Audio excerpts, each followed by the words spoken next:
சாப்பிடுவாப்பா. பா சாப்பிடுங்க. என்னத்தை யோசிச்சுன்னு இருக்காரு? இந்த இடத்துல உப்பு ஜாஸ்தியா இருக்கும். என்னப்பா கண் கலங்குறே? ஆத்து நிலைமை நினைச்சா எனக்கு ரொம்ப கஷ்டமா இருக்கு. என்னாச்சுப்பா? உன்னை கரையேற்றுறதுக்கு நான் என்ன பாடுபட்டேன்னு உனக்கு தெரியும். உனக்கு பின்னாடி 3 தங்கைகள் காத்துட்டு இருக்கா. அவளுக்கெல்லாம் எப்படிதான் கல்யாணம் பண்ண போறேன்னு எனக்கே தெரியல. மாசம் 140 ரூபாய் சம்பளம். ஆனா 9 மாசமா வரல. ஏன்? யாரோ மந்திரி கையெழுத்து போடலையா? வயசு பெண்களை ஆத்துல வச்சு எப்படிப்பா சமாளிக்கிறேன்? பூஜை தட்டுல விடுற காசை நம்பித்தான் ஆத்துல சாப்பாட்டு தட்டுல சாதம் விட வேண்டியிருக்கு.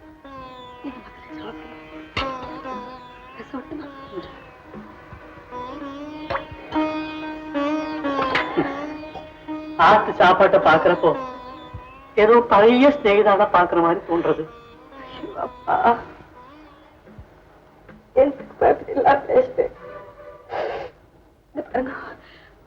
நான் ஒருத்தி இருக்கிற வரைக்கும் நீங்க எதுக்கும் கவலைப்படப்படாது. முதல்ல சாப்பிடுங்கப்பா.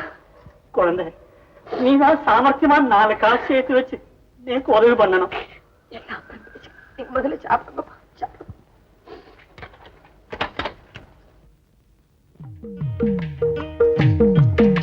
சாமி, உன்னை நம்பிதான் முத லவ் லெட்டர் எழுத போறேன். என்னை நீதான் காப்பாத்தணும்.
என்ன ஏட்டையா, என்னாச்சு? அடடே வாங்க சாமி, நீங்களா? வாங்க வாங்க.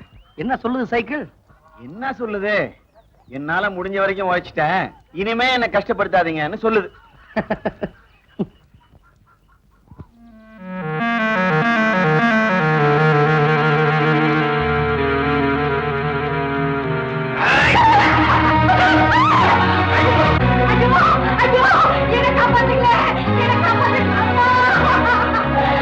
சாமி, ஒரு சைக்கிளை பாத்துக்கிட்டு வந்துடுறேன்.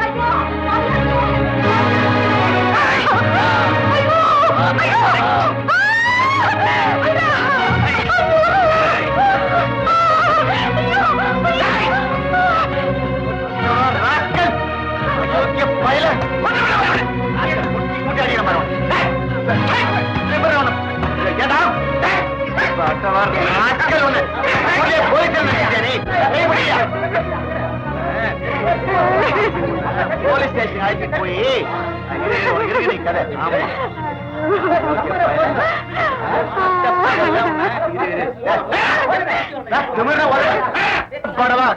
போட்டன டைமா போட உள்ள அயோக்கிய ராக்கல். இவன் உள்ளதில்லையா சார்? அவரு அந்தோனி என்ன பெரிய ஆளா? நீங்களா ஏன் போலீஸ்க்கு வரீங்க? போட உள்ள.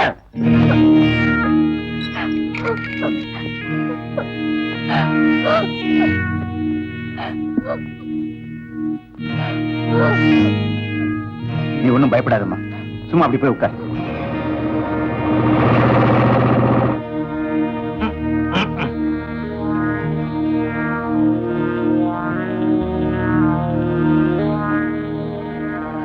என்னடா அங்க கூட்டம்?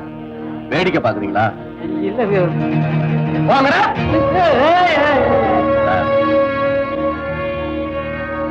யாரி அவன் சுத்த காட்டானா இருக்கா? ஏன் இப்படி கத்துறான்? ஐயரே, அவன் பேசாதீங்க. அவர் காதுல விழுந்தது, நீங்க தொலைஞ்சீங்க. யார் அவர்? அந்தோணி. அந்தோனின்னா? அந்தோனி பத்தி கேள்விப்பட்டதே இல்லையா? அவர்தான் அந்த ஊருக்கே ராஜா. அவரை பகைச்சுக்கிட்டு இந்த ஊர்ல வாழவே முடியாது. என்னமோ ராஜாக்கள் எல்லாம் ஒழிச்சுட்டா சொல்றேன். ஊருக்கு ஊரு பேட்டைக்கு பேட்டை இந்த மாதிரி குட்டி ராஜாக்கள் இருந்துதான் இருக்கா.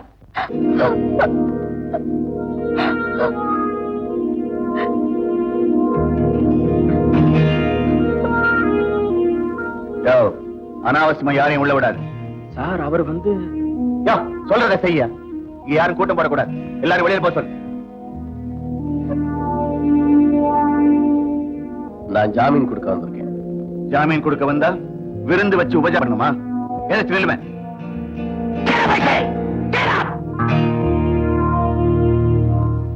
கூட்டம் போடாதீங்கயா. அதான் சொல்லிட்டு போனார்ல. அட கூட்டம் போடாதீங்க. என்ன தேர்தல் வந்தா மட்டும் ராத்திரி பகலா நீங்க கூட்டம் போடுவீங்க, நாங்க கூடி கட்டியா இருக்கணும். இப்ப மட்டும் கூட்டம் வேணாமோ? நீ எதிர்கட்சியாளா? ஏன் இவ்வளவு விவரமா பேசுறியா? அதான் கேட்டேன். ஆமா, நல்ல கேள்வி கேட்கிறான். இவனை எதிர்கட்சியில விட்டு வைக்க கூடாது. நம்ம கட்சிக்கு எடுத்துட வேண்டியதான். நம்ம கட்சிக்கு வந்துடுறியா? வணக்கம் சார். எல்லாம் நின்னுகிட்டு இருக்கீங்க, உட்காருங்க. என்ன வரவேற்பே சரியில்லை. என்ன வேணும்? நான் யாருன்னு உங்களுக்கு தெரியும். ஒன்றிய செயலாளர். அதை உங்ககிட்ட சொல்ல வேண்டிய தேவையில்லை. அவனை விட்டுருங்க. இல்ல டைரக்டா மேல போன் பண்ணுவேன். மேல என்ன? கடவுளுக்கா? இந்த மிரட்டெல்லாம் என்கிட்ட வச்சுக்காது. எங்க ஆட்சி, எங்க போலீஸ், ஆனா எங்களுக்கு எதிராக இருக்கு. இதற்கு உடனடியாக ஒரு கமிஷனை நியமிக்க வேண்டுகிறேன். கமிஷன் போடுவீங்களா? முதல்ல நீங்க கமிஷன் வாங்குறத நிறுத்துங்க, அப்புறம் எங்க மேல கமிஷன் போடலாம். எதிர்கட்சி சிபாரிசுல போலீஸ்காரனா சேர்ந்தவனா? உங்களுக்கு சம்பளம் கொடுக்கறது நாங்க. ஆமா, உங்க மாமியார் விட்டு சீதனத்துல இருந்து எங்களுக்கு சம்பளம் கொடுக்குறீங்க. சட்டசபையில இருக்க வேண்டிய போலீஸ் ஸ்டேஷன்ல இருக்கா? இருதயசாமி, எத்தனை ஆயிரம் வேணும்னாலும் தர்றேன். முதல்ல அவனை வெளியே விடு. உனக்கு 5 நிமிஷம் டைம் கொடுக்கறேன். மரியாதையா வெளியில் போயிடு. இல்லைன்னா என்கிட்ட நீ அடி வாங்கினது இல்லையே. என்னடா முறைக்கிற? வயசானவன் தானே, அடிச்சா வலிக்குவா போகுதுன்னு நினைக்கிறியா? ஏய் அந்தோனி, நான் என் உத்தியோகத்தின் தாண்டா ரிட்டையர் ஆக போறேன். என் உணர்ச்சிகள்ல இருந்து சாகர வரைக்கும் ரிட்டையர் ஆக மாட்டேன்டா. Get out. கெட் அவுட்னா வெளியே போங்கன்னு அர்த்தம். அவர் தான் தெளிவா சொல்லிட்டாரு. இன்னும் நாம இங்க நிக்கணுமா?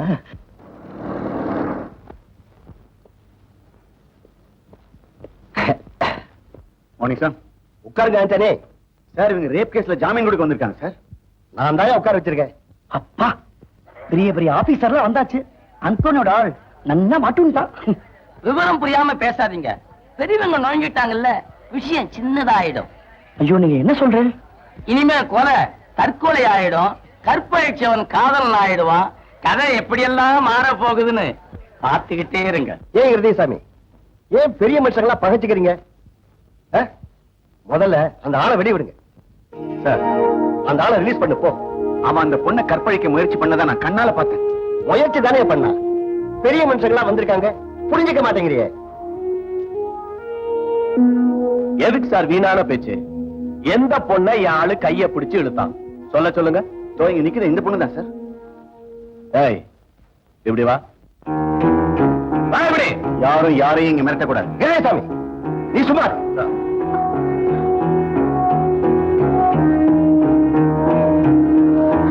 நல்லா யோசிச்சு சொல்லு. யாரு வந்து உன்னை கைய பிடிச்சு இழுத்தானா? உன்னை கெடுக்கிறதுக்கு முயற்சி பண்ணானா? இல்லைன்னு சொல்லணும்னு நினைக்கிறேன், சொல்லிடுறேன். எதுக்கு பயப்படுற? ஒன்றியும் நான் இங்க இருக்கப்போ இல்லைன்னு சொல்லிடு. இல்ல, நான் அவரை பார்த்ததே இல்ல. அப்ப எதுக்கு வந்த? நான் வயல்ல வேலை செஞ்சிட்டு இருந்தேன். அப்ப ஏட்டையா வந்து கொஞ்சம் போலீஸ் ஸ்டேஷன் வரைக்கும் வான்னு சொன்னாரு. அதான் வந்தேன். இந்த அம்மா யாருக்கும் பயப்படாது. நடந்த உண்மை அப்படியே சொல்லு. நான் உண்மையைத்தான் சொல்றேன். பாத்தீங்களா சார், வயல்ல வேலை செஞ்சுக்கிட்டு இருக்க பொண்ணு வேலை செய்ய விடாம பாதையிலேயே கூட்டிட்டு வந்திருக்கிறாரு. இது எவ்வளவு பெரிய தேசிய நஷ்டம். எப்படி சார் இந்த நாடு முன்னேறும்? இதுல அரிசி விலை ஏறி போச்சுன்னு எங்களை வேற திட்டுறீங்க. ஏன் அரிசி வர ஏறாது? பாதியிலே எப்படி கூட்டு வந்த? அடாதம்மா. அபாண்டம் முதல்லயே சொல்ல, பெரியவங்க நோஞ்சிட்டா விஷயம் சின்னதாயிடும். சிவசிவா, இப்படி ஒரு கோயில் இருக்கிற ஊர்ல இவ்வளவு அசிங்கங்களா? இதை விட பெரிய பெரிய கோயில் இருக்கிற ஊர்ல எல்லாம் என்னென்னமோ நடக்குது. ஐயோ, இருதயசாமி, ஏதோ ரிட்டையர் ஆக போறேன்னு மரியாதைக்காக விட்டுட்டு போறேன். இனிமே இந்த மாதிரி தப்பெல்லாம் நடக்க கூடாது. சாயங்காலம் பாத்தியில மீட் பண்ணுவோம். ஓகே.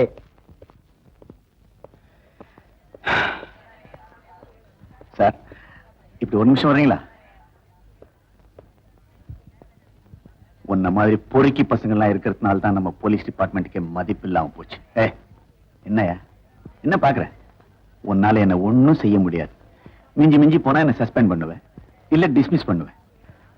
I don't care. நான் இன்னும் ரிட்டையர் ஆகிறதுக்கு 5 மாசம் தான் இருக்கு. போயிட்டு வரீங்களா சார்?